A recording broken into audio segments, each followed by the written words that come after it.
গুরু মহারাজ স্বামী পরমানন্দের একটি কথা, সেইটা মহারাজ কি অসামান্যভাবে তুলে ধরলেন আমাদের সামনে। আমরা যে যে অবস্থায় আছি, যে বাদ নিয়ে আছি, সেখান থেকেই আমাদের বোধের দিকে উত্তীর্ণ হতে হবে এবং আমাদের যে সারাদিনের যাপন, সবসময় যাপন, সেটাকে কিভাবে ঈশ্বরময় করা যায়, আমাদের মধ্যে যে ঈশ্বরত্বের সম্ভাবনা সেটা কিভাবে চরমে নিয়ে যাওয়া যায়, উৎকর্ষতার দিকে নিয়ে যাওয়া যায়, একটা সুন্দর স্বভাবের মানুষ হওয়া যায়, তার কথা মধ্যে আমরা পেয়েছি। আমরা মহারাজের কাছে দ্বিতীয় প্রসঙ্গে যাব, সেটা হচ্ছে স্বামী বিবেকানন্দ একটা কথা লিখেছিলেন যে জগতে আমাদের ধর্ম ছাড়া আর যা প্রতিষ্ঠিত ধর্ম আছে সেগুলো একজন বা কয়েকজন ধর্ম প্রবর্তকের জীবনের উপর নির্ভরশীল। যেমন ধরা যাক যিশুকে কেন্দ্র করে খ্রিস্ট ধর্ম, মোহাম্মদকে কেন্দ্র করে ইসলাম ধর্ম, বুদ্ধকে কেন্দ্র করে বৌদ্ধ ধর্ম, চীনদের কেন্দ্র করে জৈন ধর্ম। এরপরে স্বামী বিবেকানন্দ বলছেন যে এই সমস্ত মহাপুরুষেরা অতীতকালে সত্যিই ছিলেন কিনা, এই সম্পর্কে যদি ঐতিহাসিক সমর্থন কখনো দুর্বল প্রমাণিত হয়, তাহলে এই সমস্ত ধর্মের সৌধ ভেঙে পড়বে, চূর্ণ বিচূর্ণ হয়ে যাবে।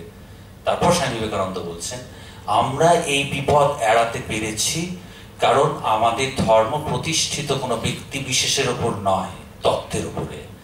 এখন মহারাজের কাছে আমরা জানতে চাইবো যে আমাদের যে ধর্মীয় আইকনগুলো রয়েছে, অর্থাৎ আমরা যেগুলো জানি ব্রহ্মা, বিষ্ণু, মহেশ্বর, শ্রীরামচন্দ্র, শ্রীকৃষ্ণ, চৈতন্যদেবের কথা, ঠাকুর শ্রীরামকৃষ্ণ, এরা যে কথা বলেছেন, বা আমাদের ধর্ম কি এদের উপর নির্ভরশীল, না এর বাইরে সনাতন বলে একটা কিছু, একটা তত্ত্ব আছে, এবং সেই সনাতন এবং হিন্দু, তারপরে এখন বিস্তৃত রূপে হিন্দু থেকে আলাদা সনাতন, এরকম একটা বিতর্ক চলছে। এই জায়গাটা পরিষ্কার হওয়ার জন্য মহারাজের কাছে আমাদের দ্বিতীয় জিজ্ঞাসা। হ্যাঁ হ্যাঁ, স্বামী বিবেকানন্দের কথাটা খুবই তাৎপর্যপূর্ণ। সেই জায়গায় আসার আগে বলি যে স্বামী বিবেকানন্দ যে কথাটা বলেছেন যে কোনো ব্যক্তি বিশেষের উপর আমাদের ধর্ম নির্ভরশীল নয়, ঈশ্বরের খোঁজ বলতে গিয়ে আমি কিছুটা উল্লেখ করেছি, ছুঁয়ে গেছি একটা কথা যে অপৌরুষেয় বেদ, যে 4টি বেদ রয়েছে, যে বেদ হচ্ছে ভারতবর্ষের যে ধর্ম তার মূল ভিত, এই সনাতন বা হিন্দু শব্দের নিয়ে যে ধোঁয়াশা রয়েছে, যে কনফিউশন রয়েছে, সেই মধ্যে দিয়ে আমাদের গুরু মহারাজ স্বামী পরমানন্দ খুব একটা যেতেন না। উনি বলতেন ভারতবর্ষের ধর্ম, সচেতনভাবেই বলতেন। দেখবি, আমি লক্ষ্য করে দেখবি, আমি সবসময় বলি ভারতবর্ষের ধর্ম। তার মানে এই নয় যে শুধু ভারতবর্ষের জন্য ধর্ম, তার মানে এই যে ভারতবর্ষের ভূমিতে যা প্রথম উচ্চারিত হয়েছিল, ভারতবর্ষ ভূমিতে যে সভ্যতার আলোক প্রথম উঠেছিল, ভারতবর্ষের ভূমিতে যেখানে এই মানব সংস্কৃতি বীজ বপন হয়েছিল, বিশ্ব মানব সংস্কৃতির বীজ বপন হয়েছিল, সেই ভূমি, সেই ভারতবর্ষ যে ধর্মের কথা বলেছে, অর্থাৎ তার ঋষিরা, তা অপৌরুষেয়। অপৌরুষেয় মানে কোনো মানুষের তৈরি করা নয়, কোনো থিওলজি নয়, কোনো থিসিস নয়, কোনো ইন্টেলেকচুয়াল ডিসকোর্স নয়। অর্থাৎ আমি খুব ভাবলাম, খুব চিন্তা ভাবনা করলাম, দেখি তো অমুক সায়েন্টিস্ট কি বলেছে, তমুক পণ্ডিত কি বলেছেন, তমুক সাধু কি বলেছেন, তমুক গুরুরা কি বলছেন, আচ্ছা করে আমি সিদ্ধান্তে এলাম, অনেক অঙ্ক টঙ্ক করে, অনেক যুক্তি টুক্তি দিয়ে মিলিয়ে, যে সর্বম স্কলিদং ব্রহ্ম, এই আমি সিদ্ধান্তে এটা লিখলাম, আমি ডিস্ট্রিবিউট করতে আরম্ভ করলাম, ছাত্রদের মুখস্থ করতে বললাম, বললাম পরীক্ষায় দিবি এটা, লিখবি এটা, এইটা নয়। অপৌরুষেয় অর্থাৎ সেই বেদের জ্ঞান ছিল, কোথায় ছিল? অ্যাটমসফিয়ারে ছিল, সৃষ্টির মধ্যে নিহিত ছিল। আরো যুগ এসেছে হাজার হাজার বার, কল্পান্তর হয়েছে, কতবার সত্যযুগ এসেছে, কতবার ত্রেতা যুগ এসেছে, কতবার ঋষিরা এসেছেন, কতবার শ্রীরামচন্দ্র এসেছেন। নিহিত সৃষ্টিতে চিরকাল নিহিত হয়ে আছে এই পরম জ্ঞান। এই মুহূর্তে ধরা যাক যদি 5-6টা পরমাণু বিস্ফোরণ ঘটে আর পুরো পৃথিবীর সমস্ত জীব জন্তু বা মানুষ টানুষ সব নিশ্চিহ্ন হয়ে যায়, তাও এই জ্ঞানটি থাকবে। কিন্তু সেই জ্ঞানের প্রকাশক কেউ থাকবে না, সেই জ্ঞানকে ব্যক্ত করার জন্য কেউ থাকবে না, সেই জ্ঞানকে শ্রবণ করার জন্য কেউ থাকবে না, কিন্তু জ্ঞান থাকবে। এইভাবেই যেভাবে আপনারা পেয়েছেন সেইভাবেই থাকবে, ওই মন্ত্রগুলোই থাকবে, ওই ব্যাকরণটাই থাকবে, ওই মেট্রিকটাই থাকবে। এতটাই সত্য এটা, এবং এটা একটু অতিরঞ্জিত নয়। এটা এর অনেক প্রমাণ অনেকে করে দেখিয়েছে, একদম নিরক্ষর। কোনদিন সে সংস্কৃত মন্ত্র বলতে পারে না, তার মধ্যে দিয়ে বেদ উচ্চারণ আরম্ভ হয়েছে এবং বেদের ভাষ্য মৃত্তিকা করতে তিনি আরম্ভ করেছেন। এরকম হয়েছে। সেই জ্ঞান যা থাকবে অপেক্ষা করবে পাত্রের জন্য। যখনই আবার কোনো প্রাণী সে যদি আবার বিবর্তন হতে হতে মানুষ আসে, সেই মানুষ যদি কোনোদিন সে স্থির হয়, স্থির হয়ে দিয়ে চেতনাকে স্তব্ধ করে সে যদি অন্তর্মুখী হয়, তাহলে আবার তার মধ্যে সেই অপৌরুষীয় বেদের জ্ঞান উদ্গীত হতে পারে। তাই জন্যেই এটা কোনো ধর্ম মত নয়, তাই জন্যেই এটা সনাতন। খুব জাগতিক অর্থে যেমন যদি আমরা বলি, প্রতিদিন আমাদের সূর্য পূর্ব দিকে ওঠে, এটা কোনো মত নয়। পশ্চিমে অস্ত হয়, এটা কোনো মত নয়, সনাতন। শিশু একদিন বালক হয়, বালক একদিন কিশোর হয়, এটা কোনো মত নয়। এটা আমি আপনি সবাই জানি, এটা সনাতন। বয়ঃসন্ধি কাল আসে, শরীর পাল্টায়, এটা কোনো মত নয়। এটা জীবনের, আমাদের একদম আদি ভৌতিক জীবনের নিত্য সনাতন এই ঘটনাগুলো। এর কোনো ব্যতিক্রম নেই। যদি ব্যতিক্রম হয় তাহলে আমরা তাকে বলি এটা মহামায়ের একটা খেলা, একটা বিকার, একটা কোনো জেনেটিক রোগ, এটা বিশেষ কোনো সমস্যা, বা এটা একটা এক্সেপশন, এটা একটা ব্যতিক্রম, এটা দুর্ঘটনা, অ্যাক্সিডেন্ট আমরা বলি। ঠিক তেমনই সর্বম স্খলিদং ব্রহ্ম, এটা কোনো মতবাদ নয়। সেই অর্থে ভারতবর্ষের ধর্মকে সনাতন বলা হয়। সনাতন মানে যা নিত্য শাশ্বত, যা গতকালও সত্যি ছিল। গতকাল বলতে 50,000 বছর হতে পারে, গতকাল বলতে কয়েক যুগ আগে হতে পারে, লক্ষাধিক বছর আগেকার হতে পারে, কৃষ্ণের সময় হতে পারে, শ্রীরামচন্দ্রের সময় হতে পারে, বশিষ্ঠের সময় হতে পারে, হরিশ্চন্দ্রের সময় হতে পারে। যা বর্তমানেও একই কথা, একই সত্য, পাল্টায়নি। আমরা খুব জড়বাদী হয়ে গেছি, আমরা খুব সাইন্টিফিক হয়ে গেছি, আমরা খুব রেশনালিস্ট হয়ে গেছি, যুক্তিবাদী হয়ে গেছি, তাতে কিছুই পাল্টায়নি, পাল্টাবেও না। আমরা খুব নাস্তিক হয়ে গেছি, আমরা ভগবানের কাছ থেকে সরে গেছি, তাতেও এই সত্যটা পাল্টায় না। ঠিক যেমন আমি যতই নাস্তিক হয়ে যাই না কেন, ধরা যাক আমি যতই শিশু বিরোধী হই, আমি ধরা যাক খুব শিশু বিরোধী, শিশু দেখলে আমার রক্ত মাথায় উঠে যায়, মানে দুই দিই মেরে দিই, ছেড়ে ফেলে দিই। সেই শিশু শিশুই থাকবে, সে একদিন সত্যি সত্যি বালক হবে, আমি না চাইলেও।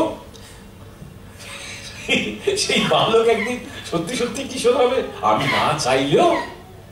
সে একদিন বড় হবে, সে একদিন অনেক কথা বলবে, অনেক জ্ঞান দেবে। যে আমতা আমতা করে সে তোতলা, তো সে এখন অনেক জ্ঞান দেবে। আমি চাই বা না চাই কিচ্ছু যায় আসে না, কিচ্ছু যায় আসে না। এই হচ্ছে সনাতন। এবার আরেকটা কথা আছে, আমি একদম একটু অন্য প্রসঙ্গে যাচ্ছি। স্বামী বিবেকানন্দ বলেছেন বৌদ্ধ ধর্মের কথা, ঠিকই বলেছেন, কিন্তু আমি একটু অন্য দিকে যাচ্ছি। যে বৌদ্ধ ধর্ম কি অর্থে আর আলাদা করে নাম দিতে হবে বৌদ্ধ ধর্ম? বুদ্ধের যে আন্দোলন, সে তো আমাদের সনাতন সমাজেরই একটা আন্দোলন, সে তো ভারতবর্ষেরই একটা রিফর্ম মুভমেন্ট, একটা সংস্কার আন্দোলন। আমরা স্বামী বিবেকানন্দকে নিয়ে কি বলি যে বিবেকানন্দীয় মত বা বিবেকানন্দীয় ধর্ম? চৈতন্যদেবকে নিয়ে বলি গৌড়ীয় বৈষ্ণব ধর্ম রয়েছে, কিন্তু হিন্দু ধর্মের থেকে আলাদা করে বলি তাকে। কিন্তু এই যে করা হয়েছে, বুদ্ধ মানে বৌদ্ধ ধর্ম, জিন মানে জৈন ধর্ম, গুরু নানক মানে শিখ ধর্ম, এই যে আলাদা আলাদা করা হয়েছে, এটা একটা বিদেশিদের চক্রান্ত। বিদেশি শক্তি আসার আগে বৌদ্ধদের সাথে ব্রাহ্মণ্যবাদীদের মধ্যে অনেক তর্ক হতো, কিন্তু কেউ কখনো বলতো না যে দুটো আলাদা ধর্ম, একটা আরেকটা সংস্কার। আপনি দেখবেন যে সবসময় বলা আছে সব জায়গায় যে বুদ্ধ বেদ বিরোধী ছিলেন। আমাকে আজ পর্যন্ত একজনে কেউ দেখাতে পারেনি কোথাও বুদ্ধ বলছেন নিজে যে আমি বেদের বিরোধ করছি। বেদে রয়েছে জ্ঞান কাণ্ড, বেদের কর্মকাণ্ড রয়েছে। কর্মকাণ্ড মানে হচ্ছে আচার অনুষ্ঠান, যা কিছু কর্মকাণ্ড, আর জ্ঞান কাণ্ড মানে যা শ্রুতি পরম্পরা। একটু আগে বলছিলাম অপৌরুষেয়, যে জ্ঞান সনাতন। বুদ্ধ তো সেই বেদেরই কথা বলছেন সহজ ভাষায়, মানুষের ভাষায়, সংস্কৃত গ্রেটার থেকে বেরিয়ে এসে, যাতে সাধারণ মানুষ এটা গ্রহণ করতে পারেন। সংস্কারকরা তাই করেন, ঠাকুর শ্রীরামকৃষ্ণ তো তাই করেছেন। ঠাকুর শ্রীরামকৃষ্ণকে তো কখনো কোনো সংস্কৃত বলতেই শোনেনি, অথচ তিনি একটা সাধারণদের নিয়ে একটা বিরাট তিনি আন্দোলনের হোতা হয়েছেন।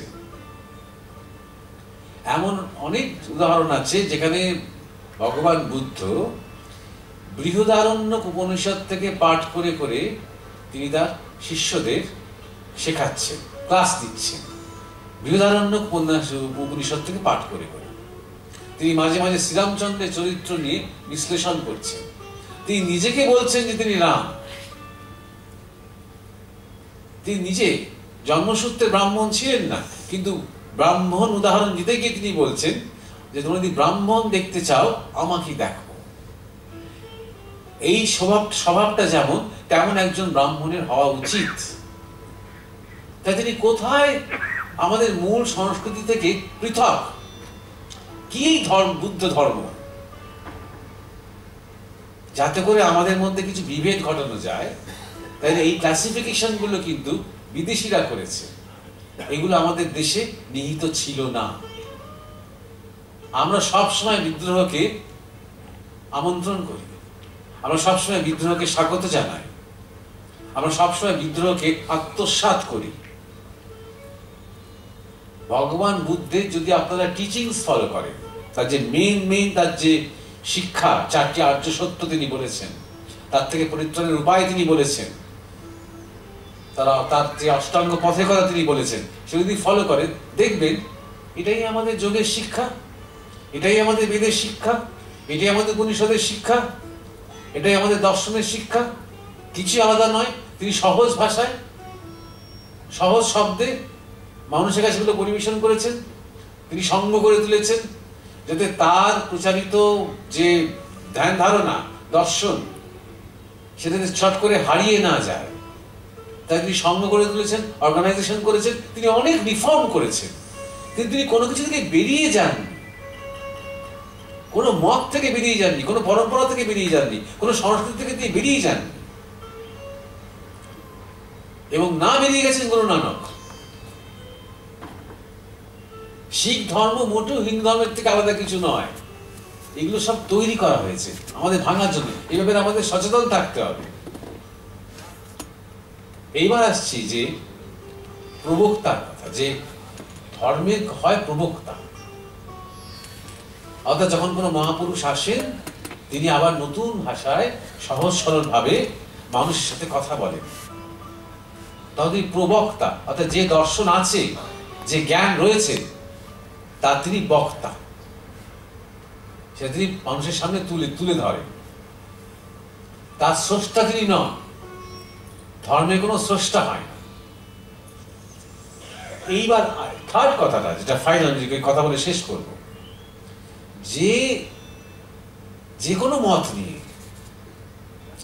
অর্থাৎ সে খ্রিস্টান হতে পারে, মুসলমান হতে পারে, বৌদ্ধ হতে পারে, জৈন হতে পারে, শিখ হতে পারে, সে কমিউনিস্ট হতে পারে, যে কোনো মত নিয়ে সে যদি এগোতে পারে তার সত্যের দিকে, যেমন নদী এগোয় সাগরের দিকে, তাহলে সে সনাতন, কোনো অসুবিধা নেই।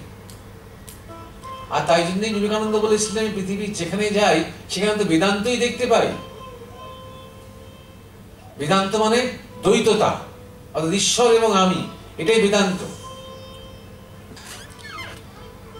খর অক্ষর, দ্বৈত বেদান্ত, অদ্বৈত বেদান্ত। তাই দ্বৈত বেদান্তই তো আমি সব জায়গায় দেখতে পাই। ইসলাম তো তাই, আল্লাহ আমি, খ্রিস্টান তো তাই, গড আমি। তাহলে তাদের রসায়নটা কি হবে? ভক্তির। এবার কোথাও হয়তো ভয়ের আছে, কিন্তু বেসিক্যালি ভক্তির। তাহলে উনি বলছেন, আমি যেখানেই পৃথিবীর যেখানেই যাই আমি বেদান্ত ছাড়া কিছু পাইনি। তাই তিনি বলছেন যে পৃথিবীর সকল ধর্মমত আসলে ভারতবর্ষ থেকেই নিয়েছে সবকিছু, মূল শিক্ষাগুলো। কিন্তু এবার যদি আমি ওই দ্বৈততা এবং বিশ্বাস এবং মতবাদে এবং গোড়ামিতে আটকে যাই, তখন আমি সনাতনে নেই।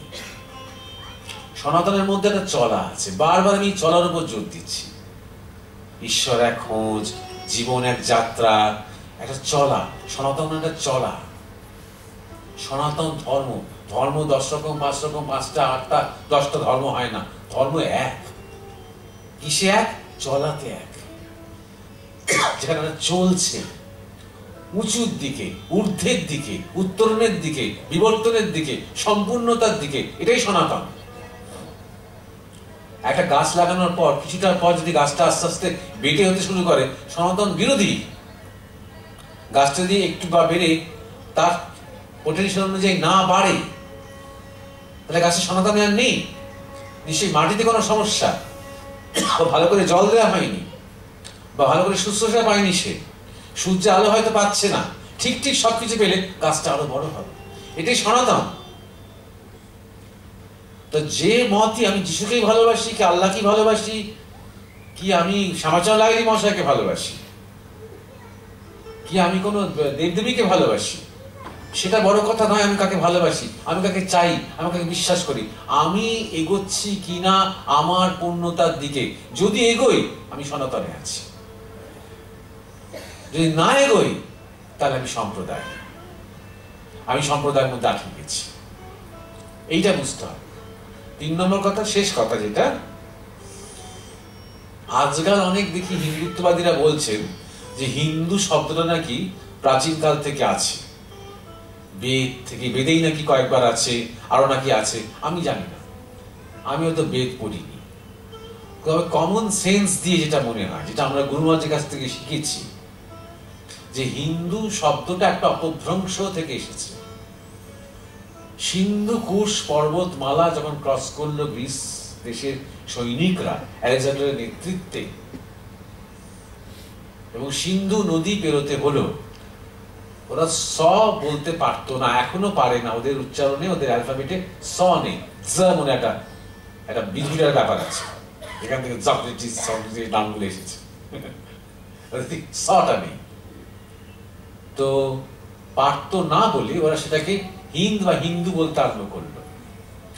তারপরে ভারতবর্ষের বিপুল দেশে আলেকজান্ডার কোথাও তেমন যাননি।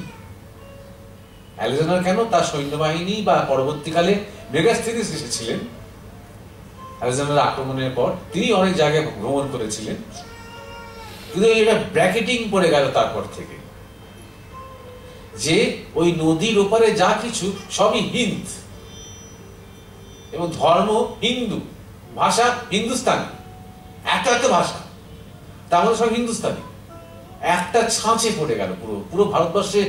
এত বিপুল এবং বৈচিত্র্যপূর্ণ যে এক সংস্কৃতি, সেটা সম্পূর্ণ সেই ছাঁচে আটকে গেল। সেখান থেকে আস্তে আস্তে হিন্দু হিন্দু হিন্দু হিন্দুইজমটা কমন হয়ে গেল। হিন্দুইজম কথাটা ইউরোপিয়ানরা বলতে আরম্ভ করলো। তার যে কি মানে ওরা জানে না। হিন্দুইজম মানে যে কি একটা ইউরোপিয়ানও জানে না। হিন্দুইজম মানেটা কি আমি নিশ্চিত করে বলতে পারি, আপনারাও জানেন।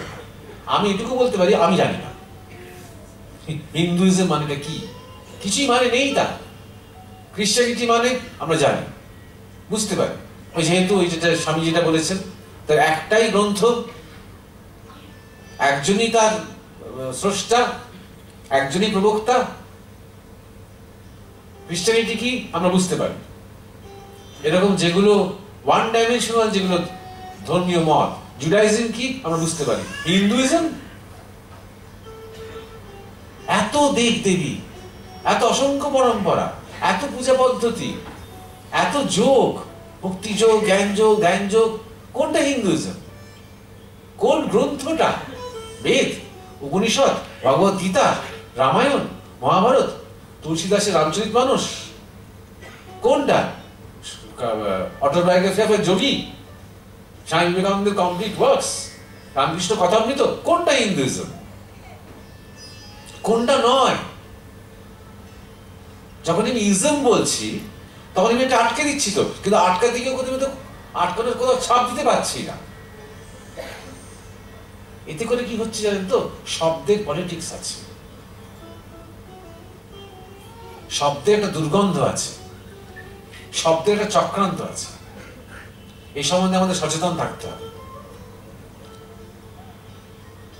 আমরা অবশ্যই আমাদের দেশকে ভালোবাসবো, অবশ্যই আমাদের সংস্কৃতিকে নিয়ে আমরা গর্বিত হব, কিন্তু আমরা হব আমাদের বুদ্ধিতে, আমাদের আলোকে, অন্যের কাছ থেকে ধার করা আলোকে নয়। অন্যরা আমাদের হিন্দুইজম চাপিয়ে দিল আমাদের উপরে, আমরা বুঝে গেলাম করে তোমাদের খ্রিস্টানদের থেকে আমাদের হিন্দুইজম শ্রেষ্ঠ কিনা ঝগড়া করতে আমরা করলাম হোয়াটসঅ্যাপে। তা করলে কিন্তু হবে না। আমরা বুঝতে হবে যে আমরা হিন্দু, আমরা সনাতন, আমরা কি? আমরা একটা মহান প্রাচীন সংস্কৃতির উত্তরাধিকার। আমাদের কোনো ধর্মান্তকরণও নেই, জানেন তো? কারণ কোনোদিন আমি আজকে হিন্দু হলাম, এটাই তো নেই আমাদের দেশে। তাই না, আজ থেকে হিন্দু থেকে বেরিয়ে গেলাম, সেটাও নেই। আবার বেরিয়ে গিয়েছিলাম, এখন রাগ হয়েছে। নতুন আমাকে প্রথম প্রথম টাকা দিচ্ছিল, এখন আর দিচ্ছে না, এখন আবার ফিরে আসছি, সেটাও নেই। কোনো প্রস্থান বা আগমনের কোনো রাস্তা নেই। তুমি জন্মতেই সনাতনে আছো, তুমি জন্ম থেকেই সনাতনে আছো। তুমি সেই নামটা জানো কি জানো না, তুমি সেই শব্দটা ব্যবহার করো কি করো না, সেটা তোমার সমস্যা। তুমি একটি মাতৃগর্ভ থেকে বেরিয়েছো, এই সনাতন সত্যটা স্বীকার করো। তোমার মধ্যে একটা বিবর্তনের বীজ রয়েছে। তুমি একটা সামান্য মানুষ থেকে একটি মহামানব হওয়ার সম্ভাবনা তোমার মধ্যে রয়েছে। এই সম্ভাবনাটা যেদিন তুমি স্বীকার করবে, তখন তুমি সনাতন। সে তুমি আল্লাহর নাম নাও কি গডের নাম নাও, এই ব্যাপারটা বুঝতে হবে। এই জায়গাটাতে আমাদের বুঝতে হবে। নিজেদের দৃষ্টিতে, নিজেদের কালচারে, নিজেদের সংস্কৃতিতে নিজেদের দিকে তাকাতে হবে। তাকিয়ে নিজেদের গর্বিত হতে হবে, এবং সেই গর্ব আরেকজনকে ছোট করে নয়।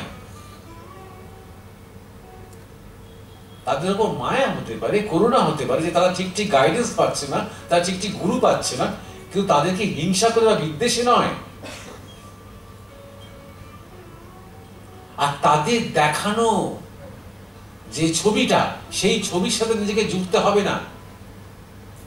তারা দস্তানা পাঠিয়ে দিচ্ছে, এই হচ্ছে হিন্দুইজম। সেই দস্তানার মধ্যে আমরা হাতটা ঢুকিয়ে মারামারি করতে আরম্ভ করছি, সেটা করে নয়। তাই জন্যে হিন্দু বা হিন্দু ধর্ম বা হিন্দুইজম, এটাতে তো জোর দেওয়া দরকার নেই। ধর্ম, আমি আমার সনাতন ধর্মে আছি কিনা, ব্যাস। হ্যাঁ, মহারাজের কথা শুনলেই আমরা বুঝতে পারি যে কত গ্রন্থি মোচন হয়ে যায়, আমাদের কত বাধমুক্ত হতে সাহায্য করে সনাতন অপৌরুষ। অর্থাৎ মহারাজ বললেন যে অনেক যুগ গিয়েছে, কল্পান্তর হয়েছে, কিন্তু সনাতন সত্য থেকে গিয়েছে। আমরা যে যে মতে আছি, পথে আছি, সেইখান থেকে যখন সত্যের জন্য যাত্রা শুরু হচ্ছে, সেটাই সনাতন। এবং কি অসাধারণভাবে তিনি হিন্দুত্ব বিষয়টি ব্যাখ্যা করলেন, যে এই যে সিন্ধুর এপারের অঞ্চলের মানুষ এবং আমাদের কিভাবে ষড়যন্ত্র করে আমাদের দমিয়ে রাখা হচ্ছে বা একটা নামকরণ করার চেষ্টা হচ্ছে, তার বাইরে আমাদের যে সংস্কৃতি, আমাদের যে সম্ভাবনা, সেইটা নিয়ে যেন আমরা গর্ব করতে পারি এবং আমরা সচেতন থাকতে পারি। মহারাজের কাছে তৃতীয় চাকরিতে যাওয়ার আগে আমি একবার, দেখা যাক, অনেকটা কথা হলো, একা একা বকে যাচ্ছি।